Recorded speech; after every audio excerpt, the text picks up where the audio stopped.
Well, I'm delighted to say someone who can help us unpack it all is journalist and author Douglas Murray, who is one of the leading conservative writers and commentators in the world on the culture wars. His two books, The Strange Death of Europe, about mass immigration into Europe, and The Madness of Crowds, how appropriate, about gender, race and identity politics, are must-reads and in many ways predicted much of the craziness we are currently experiencing. I urge you to go and buy both books if you have not already, and buy some more and give them to some friends.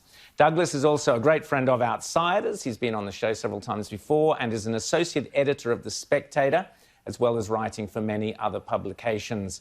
Douglas Murray, so great to have you back on Outsiders. How are you? It's very good to be with you, only sorry not to be able to be with you in person this time. Oh, well, I'm sure you will be when we let the Poms back into our country. You never know when.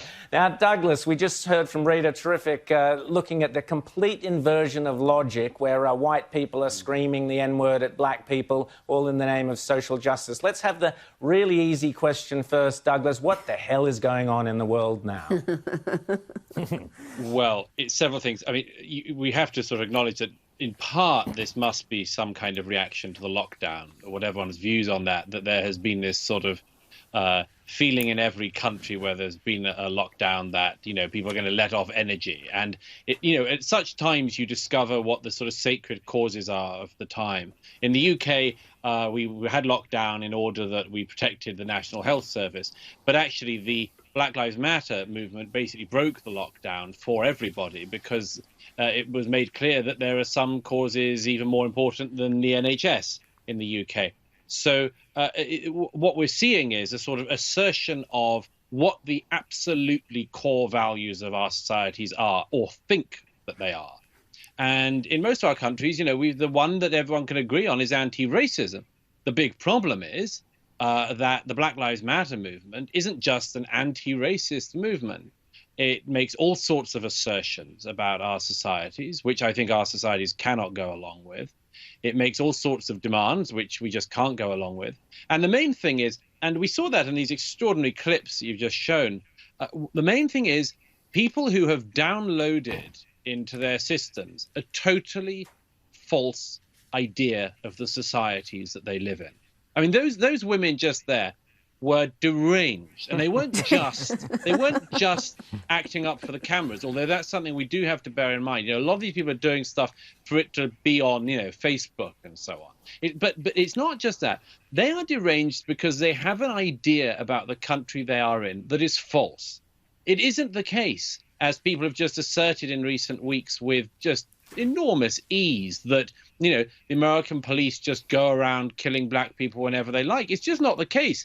There are all sorts of problems with policing in the US, but it's not the case what's being said about the US. And it certainly isn't the case that you can take a specific criticism of the US police and use it to claim not only that the British police and the Australian police are racist, but that our entire societies are based on bigotry. It's just not the case. So these people are railing and screaming and frothing at the mouth about something that is not true. Rita. Well, where does this intellectual dishonesty come from? Because a lot of these protesters, a lot of these activists are educated. I would argue they're educated but largely ignorant. But yes. Where does this vacuousness come from, where they just seem to be bereft of facts and perspective? Well, I mean, you quite rightly point to the fact that these are people who, to some extent, have been educated into imbecility. At some cost to their parents or to the state, they have gone to universities that have made them stupider by the time they come out than they were when they went in. They've imbibed a whole set of jargon. I've written about all this in The Madness of Crowds. I had to read this gunk. And the central texts that these people rely on are so flimsy that they should be laughed at. Texts like that by the white woman, Robin DiAngelo, called White Fragility, that now goes everywhere. Yeah. This does an enormously dishonest move. And this is the move. It says white people are all racist and so incredibly racist that they just can't not be racist. Now, a white person who says, hang on a second, I don't think I am a racist, is then accused of white fragility. So the white fragility is an explanation of racism. So what we have here is a game set up for everybody to lose. And we can't play the game. We have to identify that's what's going on. Douglas, just quickly before James asks you something, we're going to be talking to Lawrence Fox shortly later in the show, and he was a victim of precisely that. He stood up and said, no, I'm not racist, and Britain is not a racist country, and look what's happened to him. You've written about that. Yeah, I mean, the case of Lawrence Fox is really interesting because he said something that most people in Britain agree with, which is that actually, we're a tolerant country. And for that, the far left and grievance mongers went around saying, well, this was some kind of racist incident. To say that we're not racist is racist. That's another example of what I just said. It's this deliberately false and untrue game, an impossible game to win. And that's what they said about Lawrence Fox. Now, by the way, I mean, the far left says all sorts of things all the time. We have in the UK a Cambridge professor now who tweeted out this week the phrase, white lives don't matter. Now, that is racism. As it would be if somebody, I mean, I can't think of somebody in public life who'd say this, but if somebody said black lives don't matter, I mean, what a reprehensible person that would be. Or somebody who said, Indian lives don't matter. What a horrible person. And here is a professor at one of our great universities is using social media to say white lives don't matter. And you think, what's gone wrong here? And what's happened is that the view the general public holds, and I think I haven't been to Australia for 18 months or so, but I think it's the same in Australia as it is here in Britain. Most of us think, look, we have faults, sure, but we're pretty decent societies. Actually, it's hard to point to more decent ones. So when somebody says, even saying that is racism, we object. And in the current era, they say, no. Well, if you object, that's just more evidence of your racism. So I just urge people, find out the game we're being invited to play and make sure you don't fall into playing it. Absolutely. James. So I wanted to come back, Douglas, to this idea of what's happening in our universities with all of this, because this does seem to be the epicenter of it, and it's now spilling out onto the streets. How much do you reckon this and what we're seeing now is a factor of the economics of it? Essentially, we're producing so many people with degrees that actually can't do anything useful in the real world. Were promised high-status jobs which simply don't exist anymore. And now, after lockdown and everything like that, we see an economy that's been largely devastated. So we're now seeing kind of a civil war on the left. Do you think that this sort of elite overproduction has anything to do with it? And is what we're seeing really a fight to control the entire left narrative? Because we see it in publishing and in media and everything, that everybody has to now agree the same thing, lest they themselves be canceled. That's right. We just saw last week a few totally unknown authors say they were resigning from their literary agency because their literary agent represents J.K. Rowling, and J.K. Rowling had said that biological women are a thing, such a thing. And again, I mean, everybody knows this. Everybody in the general public knows this, and yet that expression of a totally obvious fact is presented by these mad activists as some kind of expression of deep bigotry by the Harry Potter author. So what's going on is, yes, you're absolutely right to put your finger on that. In a country like Britain, it was the aspiration, it's now been achieved, for 50% of the population to go to university. I never understood why 50% of the population needed to go to university.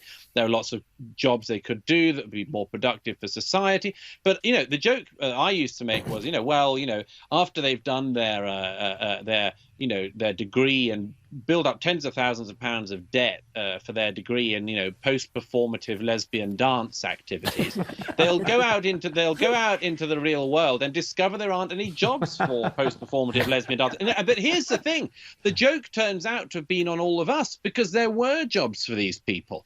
They've gone into the HR departments of corporations. They've filled up the publishing industry. They've packed the media in all of our countries, and so it's the rest of us that are now having to answer to this generation of unemployable people who have been employed. And what's the response in recent weeks to the Black Lives Matter thing? But corporation after corporation saying they're going to double down on this stuff.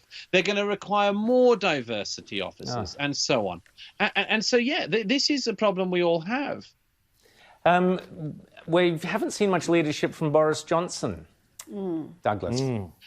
That's true. That's true. There is an explanation, which was that he was, of course, very ill with the coronavirus. He was in intensive care for a period, and it's said by people, I haven't seen him since this has happened, so I can't say with any personal knowledge, but it's said that it has knocked it out of him. It's taken a while for him to get back on form. I hope he is now. People sort of pretty much say he is over the last week or so. But I mean, it's been enormously disappointing that Boris Johnson has enormous attributes as a politician. And if he cannot stand up and unify the country in objection when, you know, mad activists clamber over the cenotaph to the dead of the world wars and graffiti it repeatedly, and then try to bring down the statue of Winston Churchill in Parliament Square and graffiti us. You know, if Boris Johnson, who I think one can safely say doesn't mind comparisons between him and Winston Churchill, if Boris Johnson can't stand up for his great political hero, then, you know, we're in real trouble. But it comes back to this central thing in all of our countries. We are being told that we have to basically upgrade our societal software, and that Black Lives Matter and other radical organizations can help us do it. And my advice is no. I've read this stuff. I know about this stuff. The reason I wrote The Madness of Crowds was to try to get other people to get, as it were, faster through this nonsense to understand what we're dealing with. But what this all is not an upgrade of our societal software. It's malware. It's designed to derange our societies. It's designed to bring the whole thing down. What else is this nonsense talk of the privilege hierarchy? Nobody knows what the hell this thing is. You can't work out where anybody is on it any hour from 1 hour to the next. And these presumptuous postgraduates have said that the game of life is to work out who's got privilege and who isn't, and squeeze it from the people who have and give it to the people who haven't. And this isn't a recipe for societal harmony. It's a recipe for societal breakdown. We have to realize what these people really intend. And as one of the co-founders of Black Lives Matter said just last week, she and her co-founder are, quote, trained Marxists. I mean, I don't know what the hell an untrained Marxist is, but they say they are trained Marxists, so we should believe them. Absolutely. Douglas Murray, I urge people to read The Madness of Crowds, and the antidote to the madness of crowds is the sanity of Douglas Murray. Thanks so much for coming on, Outsiders. Keep safe, keep well.